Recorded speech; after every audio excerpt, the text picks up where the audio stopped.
Olá, oitavo ano, tudo bom? Então, nós vamos dar início ao nosso capítulo 4 agora, tá? É o último capítulo do nosso bimestre e vamos dar início à explicação. Essa aula será em 2 blocos de explicação e depois a correção dos exercícios do nosso livro, tá ok? Então, começando por esse primeiro bloco, né? O nosso assunto é previsão do tempo. Previsão do tempo, nós já assemelhamos, né, à meteorologia. Quando a gente vai assistir o jornal, que vem lá, Garota do Tempo, falar sobre o tempo, né, como será o final de semana, é um estudo meteorológico.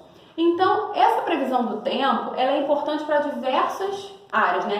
Além da nossa programação do final de semana, da praia, do passeio, do parque aquático, uma viagem, né? Além de tudo isso, que é o que a gente vê interesse, né?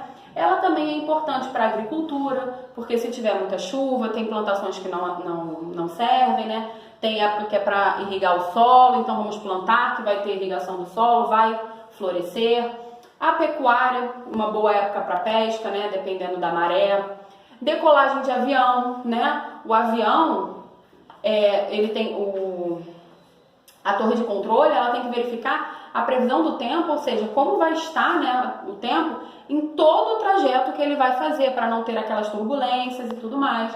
Navegações também, porque eles também dependem dos ventos, né, para poder fluir. Então, além do que a gente tem interesse, que é o nosso passeio com um dia bonito de sol, ele também tem algumas outras importâncias aí escondidas.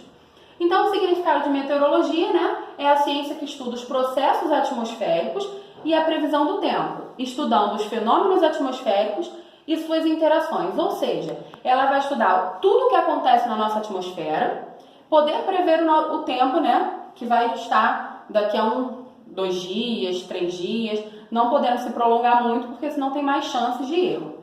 E vai estudar, né, esses fenômenos e a interação, ou seja, nós vamos verificar os fenômenos que podem acontecer, que a gente vai ter ventos, vamos ter nebulosas, a presença de nuvens, outras coisas, né? Massas de ar frio, massas de ar quente, pressão atmosférica, tudo isso, um conjunto disso, né? Que vai poder dizer pra gente como vai ficar o nosso tempo. E aí, se a gente fala tempo e clima, a gente tem que entender o que significa cada um desses nomes. Tempo são condições atmosféricas em determinado momento. Então, eu posso dizer, por exemplo, que hoje o tempo está com o sol, né, fraco e pouco aquecido. Mas é agora. Quando eu falo de clima, que já é outra palavra, é uma condição da atmosfera que ocorre com maior frequência. Quando eu digo que um clima é semiárido, que um clima é equatorial, que nós já vimos no capítulo 3, tudo sobre os diversos climas do Brasil e do mundo, né? Então, o tempo é no momento, né? Eu posso dizer por um intervalo curto, e o clima é o que mais prevalece naquela região, tá? Por um longo período. Para poder a gente estudar isso tudo, né, nós temos instrumentos que auxiliam aos meteorologistas a verificarem isso que a gente tem o interesse de saber, tá? Então, esses instrumentos, a gente tem o termômetro. O termômetro nós já conhecemos, né, que a gente bota embaixo do braço, mas é um termômetro um pouquinho diferenciado. E ele vai medir a temperatura do ambiente, ok? O barômetro, ele vai medir a pressão atmosférica. O pluviômetro, o volume de chuvas. Quando falar em determinada região choveu 2 milímetros a mais do previsto, ou seja, teve uma mudança, né, na previsão do tempo e teve mais chuva do que eles tinham previsto anteriormente. Higrômetro, que mede a umidade relativa do ar. Anemômetro, que indica a velocidade do vento, e a biruta, que indica a direção. Então, o anemômetro indica a velocidade e a biruta a direção que o vento está seguindo. Além desses todos, nós temos o balão meteorológico, tá? O balão meteorológico, ele não tem em todos os países, né?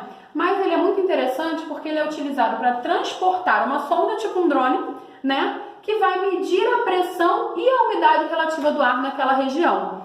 Então, ele vai ter um instrumento que vai medir 2 coisas ao mesmo tempo. A pressão, que vai fazer papel, então, de barômetro e de higrômetro. Porém, não tem em todos os lugares. No Brasil, por exemplo, nós não temos, né, esse instrumento. Então, quanto menos instrumentos nós temos para auxiliar nesse estudo meteorológico, mais chances, né, da nossa meteorologia falhar. Além dos instrumentos, a gente tem elementos, né, que os meteorologistas vão avaliar para realizarem a previsão do tempo. Um dos instrumentos que nós vamos falar nesse bloco da aula são as nuvens. Quando a gente acorda e vê aquele céu limpinho, azul, lindo, brilhante, a gente logo pensa assim, não tem nuvem, hoje vai fazer um sol maravilhoso para ir para a praia. Então a gente já vê que a ausência das nuvens, para a gente, né, que é leigo, significam dias ensolarados. Já se nós acordamos e vemos aquele céu cinzento, cheio de nuvem, estranho, a gente já pensa como? Hoje vai chover, em algum momento vai cair uma chuvinha por aí, né? Então as nuvens, elas são alguns indicadores para nós mesmos, até leigos, de prever o nosso tempo, né? E só que, né, isso tudo pode mudar, porque as nuvens são leves, né? Então elas são levadas pelo vento facilmente. Às vezes a gente está num bairro, tem muita nuvem, chega no outro, tá lindão, tempo lindo, aberto.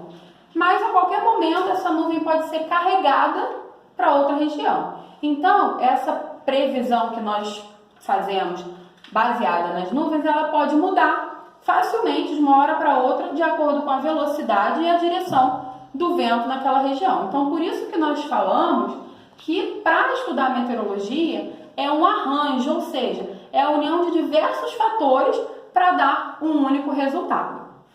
As nuvens, elas têm 4 tipos de nuvens, né? E elas são nomeadas.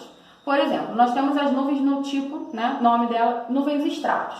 Elas recebem esse nome porque elas são em camadas, então como se fossem estratos. Quando a gente pensa em estratosfera, são camadas, né, de nuvens. Elas são nuvens que ficam nas regiões baixas e têm característica cinzenta, que é aquele sinal de chuva. Provavelmente esses que a gente consegue verificar aqui, né, no Rio de Janeiro, que a gente não tem chuvas enormes, e sim aquelas pancadinhas. Poucas vezes nós temos aqueles alagamentos. Outro tipo de nuvem são os cúmulos, o nome dela. São altas e brancas. Quando elas recebem a luz do sol, elas ficam aquele branco bem nítido, aquele branco bonito, né? Porém, além de elas serem altas e branquinhas, elas também podem ter a possibilidade de chuva, tá? De pancadas de chuva. Só que pancadas de chuvas leves, que a gente também vê aqui no Rio de Janeiro. Os nimbos, outro tipo de nuvem, elas são nuvens baixas, alongadas, aquelas que a gente vê, fica procurando formas na nuvem. Cinza escuro, cobre todo o céu, certo? E aí elas sinalizam chuva. Essas chuvas formadas, né, produzidas pelas nuvens do tipo nimbus, elas são chuvas mais fortes, né? Até porque as nuvens estão mais baixas, maiores, né? E são nuvens cinza escuro. Então elas estão aquelas pancadas de chuva forte, não é aquela chuvinha de verão. E o último tipo de nuvem são as cirros, tá? Essas nuvens cirros, elas estão muito altas. Elas são presentes em elevadas altitudes muito altas, e a baixas temperaturas, ou seja, elas são aquelas nuvens mais presentes em regiões serranas, né? Onde a temperatura é baixa e a altitude elevada. E aí elas são formadas por cristais de gelo, né? São pequenos cristais de gelo e aparentemente ela apresenta um sinal de bom tempo, né? E aí a gente pode ter aqueles dias claros e sem a presença de chuvas, tá? Então são presentes em altitudes elevadas e baixas temperaturas. Podemos dizer que ela é da nossa região? Não, porque aqui nós não temos baixas temperaturas, né? Pouco período de baixa temperatura. Mas ela caracteriza dias claros e sem chuva. Por que nós não falamos muito da nossa região em si em relação às nuvens? Porque o Rio de Janeiro, né? Ele é uma região em que a gente tem um longo período ensolarado. É uma região muito quente, né? Abafada. Então, a presença de nuvens a gente vê mais à noitinha, naquele período de outono, inverno, tem aquelas chuvinhas de verão, mas a gente não vê a presença de nuvens muito cinzentas, é mais raro. Tá ok, turma? Vamos voltar com outro bloco de aula para continuarmos com os elementos, tá? Outros elementos que participam disso e concluirmos o nosso conteúdo de hoje. Lembrando que essa aula é do dia 21, feriado, que nós estamos trabalhando aqui para acrescentar a vocês mais conhecimento devido a esse tempo que nós perdemos, né, logo que foi iniciada a nossa quarentena.